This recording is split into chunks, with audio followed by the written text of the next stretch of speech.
संजय कौल हमारे साथ हैं, जो कि डायरेक्टर हैं पीपुल्स एक्शन के एनजीओ से आते हैं। संजय जी, अब बात घूम फिर कर वही आती है, मतलब आप लड़ें जो कुछ करें, उपभोक्ता तो हम हैं, लोग तो हम हैं, सफर तो हम करते हैं, दम तो हमारा घुटता है, पानी हमें नहीं मिलता, बाढ़ और सूखे से हम लोग प्रभावित रहते हैं, अगर एग्रीकल्चर प्रोडक्शन नहीं होता तो हम लोग प्रभावित होते हैं। तो वी एज पीपल, हमें लोग जो हैं, हमें क्या करना चाहिए, मतलब ताकि ये चीजें जो है वो मतलब किसी और कोई और हमारी किस्मत को ना संवारे बल्कि हम खुद।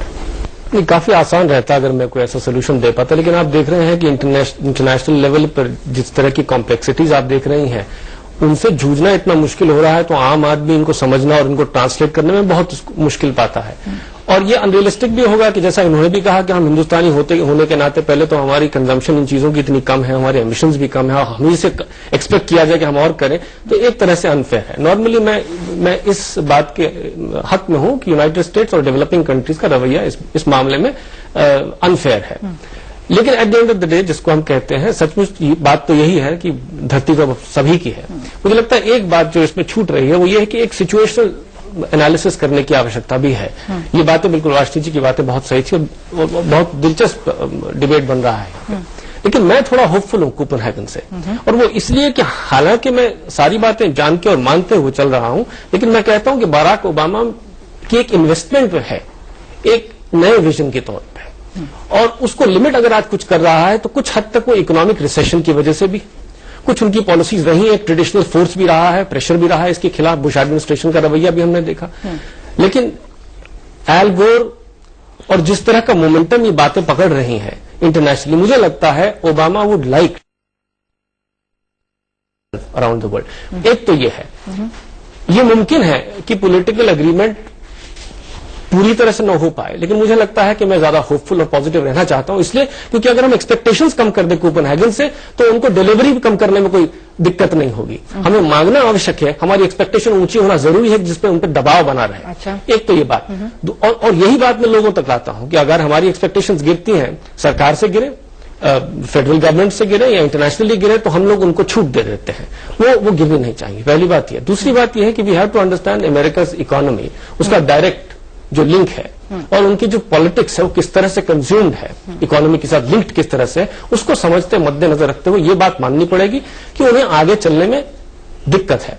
तीसरी बात यह भी है कि आज चाइना के एमिशंस कार्बन डाइऑक्साइड के ज्यादा है, दुनिया में सबसे आगे है। तो दो बातें बहुत अहम है और कोई अनफेयर या फेयर की बात नहीं है। अब सवाल ये उठता है कि क्या एमिशन ज्यादा होने के नाते उन्हें पेनलाइज किया जाना चाहिए, या कि जो वो कह रहे हैं कि मैं तो तुम्हारे लिए प्रोड्यूस करता हूं, माल निकाल के तुमको वापस देता हूं, प्रोडक्शन मेरे यहां है क्योंकि सस्ती है, मतलब आप कंज्यूमर हैं, आप मेरे माल बनवाते हैं, एमिशंस मेरी हो गई, नुकसान मैं भुगतूं, माल आप खरीदें, तो इसमें इक्वेशन बहुत कॉम्प्लिकेटेड है। मुझे लगता है इसमें रवैया वही रहेगा, वी हैव टू एक्सेप्ट कि ये सारी की सारी प्रॉब्लम किसी एक की नहीं है, हम सबकी है। मुझे ऐसा लगता है कि हमें होपफुल रहने की आवश्यकता है। जी, हमें होपफुल रहने की आवश्यकता। संजय कौल जी से है, ग्रामीण लोगों को कैसे जागरूक बनाया जाए कि हमारी धरती जो है विनाश की ओर जा रही है, तो उनको कैसे, मतलब उनको बताया जाए कि हाँ ये आपकी धरती का मतलब नुकसान हो रहा है, तो आप कैसे उसके लिए उपाय बताएंगे? जी संजय जी, जागरूकता की बात है बेसिकली, कि क्या हमारे एक आम गांव में बैठे हुए व्यक्ति को पता है कि ये उत्सर्जन क्या है, इसमें वो क्या कर सकता है, या इन सब बातों के बारे में उसकी जागरूकता को कैसे बढ़ाया जाए? ये जागरूक करने में तो कोई हर्जा नहीं है, लेकिन आपको ध्यान रखना होगा कि अगर दुनिया में आज अगर पूरी तरह से बर्बादी नहीं हुई है तो हमारी गांवों की वजह से नहीं हुई है, कि वहां पर अभी इतना कंजम्पशन नहीं है इन चीजों का। तो उन लोगों को ये सीख देने से पहले मुझे लगता है कि उनको देनी पड़ेगी जो इस कंजम्पशन के में पूरी तरह से इन्वॉल्व है। तो पहले तो ये समझने की आवश्यकता है। गांव वाले तो फिर भी क्योंकि एग्रेरियन है और क्योंकि नेचुरल प्रोसेसेस में के साथ जुड़े हुए हैं, आपको और हमारी ट्रेडिशंस भी इतने खूबसूरत रहे हैं अभी तक। अब ये वेस्टर्नाइजेशन का मॉडल है, हमारा डेवलपमेंट का मॉडल अनफॉर्चुनेटली एक ही किस्म का है, तो हम उस तरफ जैसे जा रहे हैं वैसे वैसे लोग। तो अगर जागरूकता की जरूरत है तो उन लोगों को है जो कि शहरों में है, बलसबद्दी के जो गांव में है। जी बताइए, बोलिए। मेरा सवाल उन सभी सम्मेलन में बैठने वाले व्यक्तियों से है जो अभी होगा सम्मेलन पर्यावरण के ऊपर। चाहे हम समुद्र के पानी के नीचे अगर हम सम्मेलन कर लें, चाहे हम एवरेस्ट की चोटी पर बैठक कर लें, लेकिन चाहे अभी जो होने वाला सम्मेलन उसमें उससे कुछ भी नहीं होगा अगर जब तक जब तक हम जो हमारे लाइफस्टाइल जो है पूरी दुनिया में बदल चुका है, जिस प्रकार से जो विदेशी यूरोपीयकरण ने जिस प्रकार से हमें वेस्टर्न कल्चर पे हमें डाल दिया है और हमें फ्रिज की आदत पड़ गई है, हमें एसी की आदत पड़ गई है, जब तक हमारा लाइफस्टाइल बदलने के लिए सब बात नहीं करेंगे तो हमारा कुछ नहीं हो सकता। और हमें जो सम्मेलन के बजाय अगर हम लोगों को जागरूक करें और सरकार अगर सब मिलकर के अगर हमारे लाइफस्टाइल को चेंज करने की कोशिश करे, सरकार करेगी लाइफस्टाइल को चेंज भैया, मीन्स ऐसी चीजें लाए लाइफस्टाइल की बात तो मेरे ख्याल से हम जी संजय कुछ मैं सिर्फ ये कहना चाहता हूँ, उनकी जो कोशिश है कहने की वो शायद ये है कि जिस लेवल पे हम लोग चेंज चाह रहे हैं ये कहना कि इन डिस्कशन से कुछ नहीं होगा ये भी अनफेयर है। बिल्कुल सच तो ये है कि जब तक कि हम लोग ये माने नहीं कि पहले एक प्रॉब्लम है उसका सोल्यूशन कैसे ढूंढा जाएगा, जो आदमी माने ही नहीं वो बीमार है वो इलाज की तरफ कैसे जाएगा। दूसरी बात ये कह देना कि हम लोग सब एक तरह से जिम्मेदार है, ये काफी हद तक सच है, लेकिन ये भी सही है कि पॉलिसीज डिक्टेट करती हैं किस तरफ आप जाएंगे। तो इनका सरकार का जो जिक्र था इतना आउट ऑफ कॉन्टेक्स्ट नहीं है, लेकिन सरकार भी पॉलिटिकली कहीं ना कहीं किसी न किसी रोज वोट मांगने आएंगे। अगर आप लाइफस्टाइल में इतने चेंजेस चाहते हैं तो यू हैव टू अंडरस्टैंड कि कोई ऑर्डर नहीं कर सकता है। और दूसरी बात ये बात भी सही है कि लाइफस्टाइल में चेंजेस हो रही हैं। आज जितने लोग जागरूक हैं वो उतने नेचुरल प्रोसेस की तरफ आज अट्रैक्ट हो रहे हैं। धीरे धीरे हो रहा है, फर्क सिर्फ इतना है।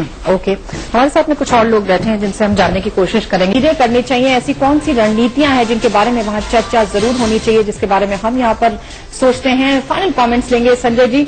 अब जबकि वार्ता को कुछ ही समय बचा हुआ है, ऐसी कौन सी रणनीति, ऐसी कौन सा रास्ता है जिसकी हमें तलाश है, जिसकी हमें उम्मीद है?